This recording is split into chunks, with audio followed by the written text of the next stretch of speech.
Саламатсыздар ма, құрметті аудан тұрғындары? Бүгін біз Мойынқұм медиа орталығы кәсіпкерліктің тың толқыны тақырыбы аясында ерекше кәсіп иесі Жанар Ерғабылқызымен сұхбаттасатын боламыз.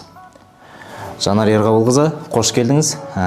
Сізге қойылатын алғашқы сұрағымыз, сізді осы балалармен жұмыс істеуге және осы бағытта кәсіп бастауға бір басты себептер не болды? Өте орынды сұрақ қойдың. Мен негізінен көпшілігі кәсіптен таниды ғой, кәсіпкер ретінде таниды. Және кәсіпте жүргеніме 13 жыл болды. Сол 13 жылдың ішінде мен тек дүкенмен ғана емес, асханамен, әлеуметтік дүкенмен де жұмыс жасады. Енді асхана саласын қазір тағы да қолға алып жаңғыртып отырмыз. Ал оқу орталығын ашқаныма уже 3-ші жыл келді. 3-ші жылға асып баратыр. Оны ашу себебім, менің 4 балам бар. Оның екінші балам инклюзивный бала болғандықтан, сол балаға көмектесу мақсатында осы методиканы алып мен өзім бастаған едіммін. Ал бізде ол оқу барысында ай сайын, апта сайын бізде разбор болып отырады. Зум разборлар өтеді. Сол разбор кезінде мен баламның нәтижесімен бөліскен кезде ұстазым Айдана Сәрсенбекқызы, Алматы қаласында үлкен беделді оқу орталығын меңгерушісі, негізін қалаушы, сол кісі айтты: неге сізге орталық ашпасқа, неге басқа балаларға көмектеспеске деп, ақыры жақсы нәтиже көріп отырсыз деп. Содан ойланып, сол кезде ой салды. Содан мен маған кедергі нет, маған сонда қажет болғаны тек парта менен тақта ғана болды. Басқасын бәрі өзімде болды. Мысалы, компьютермен жұмыс істей аламын, ламинат, переплет, онымен жұмыс істеуді білем, бар. Бос кабинетте болды менде бизнеске арналған. Сол себептен маған бастау өте оңай болды және тез-ақ бастап кеттім. Енді мынау біз естіп жатырық, сіздің орталықта жаңа қолданылатын нейробағыт бар екен. Соның біздің дәстүрлі білім беру несінен қандай айырмашылықтары бар? Дәстүрлі білім беруден барлығымыз білеміз ғой, мектепте оқыдық. Ал бұның айырмашылығы баланың түпкі мәселесімен жұмыс істеу. Түпкі мәселесімен, яғни мидағы дамымай қалған бөлшекті дамыта отырып, баладағы мәселені түпкілікті жою. Яғни қазір мұғалімдердің өздері де айтады, бастаушыны ол жақ басқаша оқытады, сондай темалар жүреді, бірақ негізінен бұл нейро әлі келеді, дамиды. Жайлап өздері де соның тапсырмаларын орындап жүр. Мысалы, толығырақ түсіндірсем, мысал ретінде кетем, былтыр маған бір қыз келді, 4-ші сынып оқушысы. Қыз ручканы 5 саусақпен бірге ұстайды. 5 саусақпен ұстайды. Сосын мамасына түзетем, болмайды, келмейді. Сосын мамасына айттым: қыз еңбектеді ме деп, еңбектеген жоқ дейді. Мәселен көрдіңіз ба? Ана еңбектемей, жастайын, кішкентай кезінде еңбектемеген бала, ручка ұстап, ручкада жазуда балада қиындықтар болып отыр. Сол сияқты түпкілікті мәселені жою үшін біз жаттығу арқылы ірі моторика жаттығулар жасаймыз основном. Сол жаттығу арқылы сол мәселені жою, дамыту. Енді мына баланың ешкімнің көмегінсіз өз бетінше, өзінің миының жеткен жетістіктерімен дайындалуын қалыптастыру неге соншалықты маңызды деп ойлайсыз қазір? Енді қазір ата-аналардың бәрі жұмыс басты, қол тимейді, жұмыстан кеш келеді, үйдің тамағы бар, басқасы бар, балаға сабақты онда дайындауға олардың уақыты келеді. Ал онда уже баланың миы қабылдамайды ғой. Оған дейін бала уже оқып, сабағын дайындалу керек. Өз бетінше оқып үйренген сол себептен жақсы. Мысалы, 4 баламның мен 3-еуі де өз бетінше оқып дайындалады. 1-ші классқа барғаны баламның өзі осы 2.90 мен шыны керек, балам отырып, желкесіне отырып сабаққа дайындалды деген емеспін. Сабағымды оқы деймін, өзі оқып келеді, соны мен тексерем болды. Енді сіздер қолданатын неше түрлі жаңа нелер бар ғой, құралдар мен әдістер, солар баланың ойлау қабілеті мен зейінін қалай дамытады, бір-екі мысал келтірсеңіз? Мысалға, міне қарапайым доп балалар ойнамайды. Ол жарайды, далада футбол ойнар, кішкене тебер, бірақ ол басқа. Допты лақтырсаң, балалар мысалы доп бір жаққа кетеді, өзі бір жаққа кетеді. Қарапайым допта ойнап, скакалкада секіре алмайды. Денесін тепе-тең сақтай алмайды, өз денесін басқара алмайды. Бұның бәрі сол мидың дамуындағы мәселеге алып келеді. Ол сабаққа әсерін тигізбей қоймайды. Енді айтып отырсыз ғой қазір әр баланың жаңа қиыншылықтары әртүрлі болады деп ше. Осы орайда сіздің курсыңызға келген балалардың сол деңгейлері де әртүрлі болады ғой. Солармен жұмыс істеуде ең жиі андай кездесетін бір жиі өзіңіз сонымен соқтығысып қалатын қиындықтар бар ма?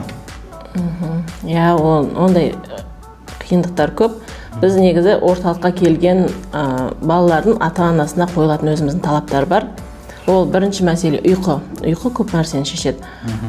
Бала сағат 10-да қатты ұйқыда болу керек. Біз соны қадағалаймыз. Тамағын чипсы, коласыз, фастфудсыз, тәттіні азайту, міне осыны қадағалаймыз. Және телефон деген біздің еңбекті жуып шайып кетеді. Сол себептен телефонды бермесін. Осы үш қатты талапты требовать етеміз. Содан кейін тұрақты келіп жүр. Нейрода ең маңыздысы тұрақтылық. Сабақтан қалмау, кешікпей тұрақты келіп жүрген балада және сол талаптарды орындаған ата-ананың баласында әжептәуір 3 айда балада күшті результат шығады. Ол результатты ата-аналар айтып отыр, көріп отыр. Келіп жүрген осы видеоны да көретін шығар, сұхбатты көрген кезде астына ата-аналар нәтижелеріңізбен бөлісіп кетіңіздер. Енді осы күнге дейін қазір айтып отырсыз ғой, ата-аналар нәтижелерін айтып отырады деп. Осы орайда қандай өзгерістерді жиі естисіз? Балаларда жаңағы алғашқы байқалатын нәтиже қандай болады? Содан кейін сіздің курсыңыздан өткен оқушылар бар ғой, сол оқушылардың бір нақты жетістіктер туралы мысал айта кетсеңіз. Мысалы сол жетістіктерді ата-аналары сізде мақтап келетін бір жетістіктер болады ғой, солай. Отзыв дейді ғой былай айтқан кезде. Бұлай отзыв айтыңыз деп біз жинаған емес, біз просто ата-анамен біз кері байланысқа көп шығамыз. Сол кезде айтылып бара жатады. Мысалы, былтыр келген қыз, ата-анадан запрос, балам сабағында қиындық, енді 4 пен 5-тің қызы, бірақ запрос балам тұйық деп келді. Бала уже есептерді де басқасында жақсы меңгере бастағаннан кейін балада уже уверенность, өз-өзіне сенімділік деген пайда болды да, сенімді болған бала любой жерде өз ойын нақты, анық айта алып, білдіре алады. Вот бірінші результат. Содан кейін, мысалы, биыл сентябрьде келген балалардан ата-аналардан естігеніміз, көбіне бізге бірінші сыныптардан проблемамен солар келіп жатады. Мысалы, келесін үй тапсырмасын өте 2 сағат, 3 сағатта өтетін, қазір өте жеңіл өткіземіз дейді үй тапсырмасын. Мысалы, мынау А әрпі десең, ол А әрпі деп қабылдайды, бір рет көрсеттің, ол жарғы қабылдап алып кетеді. Алғашқында бір әріпті біз 10 рет қайталап, ертесіне ұмытып қалып отыратын балалар дейді. Қазір уже қабылдауы, зейіні, естіп қабылдауы бәрі жақсарғаннан кейін балада автоматом уже үйде де байқалады, уже айтқан тапсырмаңды орындай үйренеді. Мектепте мұғалімнің айтқан әрбір сөзін ол бала түсінгеннен кейін оны орындай алады. Вот бірінші біздің көрінетін нәтиже осы. Бұл балалармен жұмыс барысын айтып отырсыз ғой, жаңа 1-ші сыныптыққа келеді, 4-ші сыныптыққа келеді деп. Енді бұл бағытта жұмыс істеу үшін педагог болу жеткілікті ме, әлде жаңа өзіңіз ашқан сияқты кәсіпкерлікті де ойлау маңызды ма? Дәл осы сіздің салаңыз жүргізу үшін. Негізі мен мамандығым педагог емес, экономика менеджментті бітірдім. Мектепте үздік оқығандығым бар, жоғары оқу орнын қызыл дипломын бітіргенім бар. Мына осы маған қазіргі таңда бұл бағытты бастап кетуіме көп үлесін тигізді. Ал кәсіпкер бұл табыс көзі болғандықтан кәсіпкерлік ойлау ол өте маңызды деп ойлаймын. Әрбір ата-анамен балалармен жұмыс істей алу, бұл өзінше бір бөлек бағыт. Балалармен жұмыс істеп жатырсыз ғой. Сол әр баланың деңгейі әртүрлі деп жаңа айтып жатырмыз ғой. Бір сөзіңізді айтып өттіңіз, мен курстар алып жатырмын, әлі де оқып жатырмын деген. Осы балаларды емес, сіз өзіңіз дамыту қалай жүзеге асып жатыр қазіргі таңда?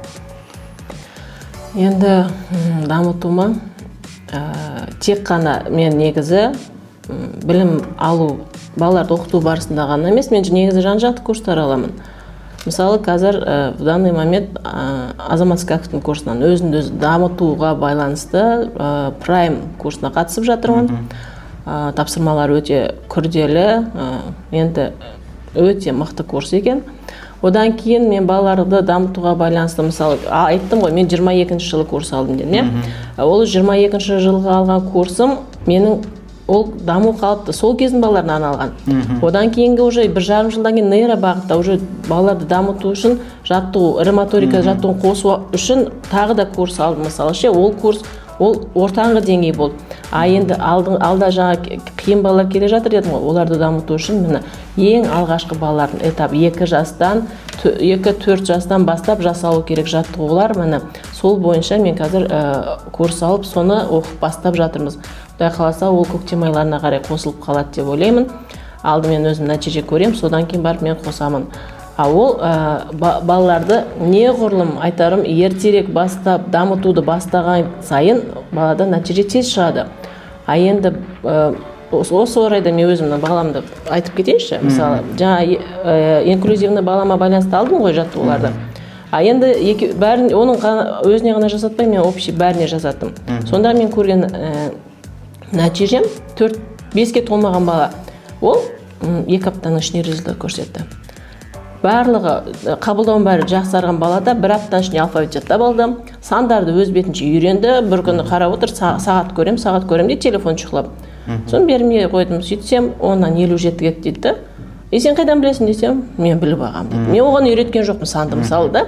Ал енді жасы өтіп кеткен, уже 10-нан асқан балада нәтиже өте жай, бірақ өзгеріс бар. Балада да өзгеріс бар кәдімгідей. Ол мектепте де айтып жатыр, уже интерес шығып жатыр балада, талпынады бала дейді мектепке, сабақ оқуға талпынады дейді уже. Сол сияқты міне жасына байланысты. Сол себепте мен ендігі алып жатқан курсым алдыда бұл 2-ден 4 жастан 7 жасқа шейін, 9 жастан 12 жасқа шейін сол балалар дамытатын курстар, арнайы жаттығулары. Ең айта кетерім негізі бұл жаттығулар барысын балабақшаға қосса. Мен ұсынысым ше, балабақшада егер осы жаттығуларды қолданатын болып, осы методиканы қосатын болса балабақшада, онда біздің балалар анағұрлым сабақ оқу үлгерімі өте жақсы болар еді. Кішкене жастарынан бастап. Кіші жастан бастап дамытып жүрсе міне. Себебі мен өзім результат көріп отырмын. Смело айта аламын. Мынау қазіргі заман бар ғой, біздің заманымызда осындай сіздердей қолданып жатқан білім беру саласында кәсіптің болашағын қалай ойлайсыз? Болашағы бар ма бұл кәсіптің қазір? Қазір балалардың бәрі телефонда отқан, қимыл қозғалыс жоқ балалар ғой. Міне мәселе сода болып тұр. Неге бұндай балалар көп бізде қазір? Неге балалардың қабылдауы төмен болып жатыр? Сабақ неге оқымайды? Себебі балаларда қимыл қозғалыс жоқ. Біз бұрындары өзіміз дамытқанбыз, мысалы ше, далада ойнағанбыз, футбол ойнаса да, круг ойнаса да, скакалка секіріп, бұның бәрі баланы өзін дамытады, и әрқайсысы миға әсер етеді ғой. Әрбір қимыл бір нейронды оятады дейді. Сол себептен балаларда қимыл болмағандықтан қазір балалар өте көп. Барлығы көбісі телефонда отырады, жеген тамақтарымыз дұрыс емес, және ұйқы, кеш ұйықтайды балалар. Ол мәселе болған жерде біздің нейробағыт өте көп көмек береді. Даму әлі де алдыда дейміз. Себебі біздерге, мысалы, биылғы келіп жатқан балалар өте қиын деп жатыр, мұғалімдермен сөйлесең. Ал келесі жылы келетіндер, олар уже ковид кезде ананың құрсағында болған балалар нулевой классқа келеді деп жатыр. Олар биылғы жылғы балалардан да қабылдау өте төмен болады деп жатыр.